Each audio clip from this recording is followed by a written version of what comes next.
मध्य प्रदेश, राजस्थान, छत्तीसगढ़ सहित 5 राज्यों के चुनावों की घोषणा हो चुकी है। सभी राजनीतिक पार्टियां तैयारियों में जुट चुकी हैं और सभी की तरफ से जीत के दावे किए जा रहे हैं। इसी पर बात करने के लिए हमारे साथ बीजेपी के राष्ट्रीय प्रवक्ता गोपाल कृष्ण अग्रवाल जी हैं। उनसे बात करते हैं। सर, 5 राज्यों का चुनाव है, किस तरह से देखते हैं? क्योंकि जो टिकट मिले हैं उससे कई ऐसे लोग हैं दावेदार जिनमें असंतोष भी है, लोग हंगामा भी कर रहे हैं। देखिए, प्रजातांत्रिक पार्टी में ये तो रहता है और कि कई लोग दावेदार होते हैं, लेकिन पार्टी सभी चीज़ों को देखती है, सभी को समावेश करके आगे बढ़ना होता है और सभी की आकांक्षाओं अपेक्षाओं को पूरा करना होता है। तो यह चीज़ पार्टी बिल्कुल पूरी तरह से समझती है और जो शीर्ष नेतृत्व है वह जिन सभी को साथ में लेके चलते हैं। अलग अलग व्यवस्थाएं, अलग अलग जिम्मेदारी उनको देते हैं। लेकिन जहाँ तक ये 5 राज्यों का भी चुनाव की बात है, चाहे राजस्थान को देख लीजिए, मध्य प्रदेश को देख लीजिए, तेलंगाना, छत्तीसगढ़, मिज़ोरम, इसमें भारतीय जनता पार्टी का परफॉर्मेंस बहुत अच्छा रहेगा, क्योंकि हम मोदी जी के नेतृत्व में यह चुनाव लड़ते हैं और उनकी पॉपुलैरिटी ना केवल भारत में सबसे ज़्यादा है, बल्कि विश्व के कुछ प्रमुख नेताओं में भी सबसे ज़्यादा पॉपुलैरिटी मोदी जी की है। सर, एनडीए का चेहरा 2024 के चुनाव में मोदी जी हैं, लेकिन जो इंडिया गठबंधन बना है उसका अभी कोई चेहरा नहीं है, किसके नाम पर वो चुनाव लड़ेंगे। और एनडीए की तरफ से ये सवाल भी उठाए जाते रहे हैं। तो अब जिस तरह से छत्तीसगढ़, मध्य प्रदेश, राजस्थान में सीएम के नाम इस बार नहीं है, किसी के चेहरे पे नहीं लड़ रही है बीजेपी, तो एनडीए की तरफ से भी इसी तरह से सवाल उठाए जा रहे हैं। नहीं, देखिए, बात ये नहीं है कि किसके चेहरे पे लड़ रहे हैं। वहाँ पे तो लड़ाई इस बात की कि मैं राहुल गांधी अपना कर रहे हैं, कमलनाथ अलग कर रहे हैं, दिग्विजय सिंह अलग अपनी राग अलाप रहे हैं।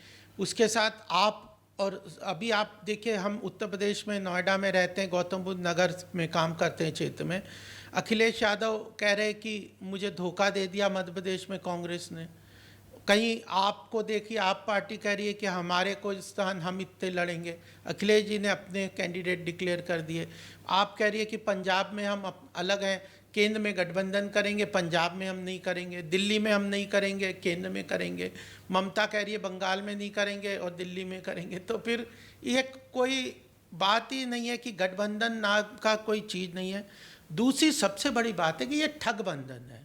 सर, जो 5 राज्यों का चुनाव है इसको सेमीफाइनल के तौर पर देखा जा रहा है और 2024 में आम चुनाव होने हैं, तो क्या लग रहा है कि बीजेपी सेमीफाइनल जीतने वाली है? देखिए, हमारे लिए हर चुनाव महत्वपूर्ण है, चाहे पंचायत का चुनाव हो, चाहे लोकल बॉडी का चुनाव हो या कोऑपरेटिव्स का चुनाव हो। पूरा चुनाव, हर चुनाव भारतीय जनता पार्टी शिद्दत के साथ लड़ती है। ना कोई सेमीफाइनल है ना फाइनल है, हर चुनाव फाइनल इलेक्शन है। हम उसी मेहनत से, उसी संकल्प के साथ, उसी विजन के साथ चुनाव लड़ रहे हैं। यह सेमीफाइनल तो मानते नहीं, हम तो हर चुनाव को फाइनल मानते हैं। सर, जो 5 राज्यों में चुनाव हैं, रिजल्ट क्या देखते हैं? कितने राज्यों में सरकार आएगी? देखिए, रिजल्ट, हम बहुत आश्वस्त हैं कि जनता का प्रेम, समर्थन, सहयोग हमारे साथ है। हमारे नेतृत्व के प्रति जो जनता का वो लगाव है, प्रेम है, वो बिल्कुल स्पष्ट है। हम पूरी तरह आश्वस्त हैं कि जनता का समर्थन, प्रेम हमें मिलेगा। फिर भी प्रजातंत्र में जनता का निर्णय सर्वोपरि है। जो निर्णय लेंगे हम उसके साथ, उसके लिए पूरी तरह से जुड़े हुए हैं, लेकिन हम अपने प्रयास में कोई कमी छोड़ने वाले नहीं। तो ये थे गोपाल कृष्ण अग्रवाल, जिनका साफ तौर से कहना है कि 5 राज्यों के चुनाव में जनता का प्रेम और सहयोग उन्हें मिलेगा और पार्टी अच्छे से फिर से सत्ता में आएगी और ज़्यादा से ज़्यादा लोगों का प्यार उनके फेवर में है। कैमरामैन राजेश तिवारी के साथ Nagendra Bhati, news watch India, Noida.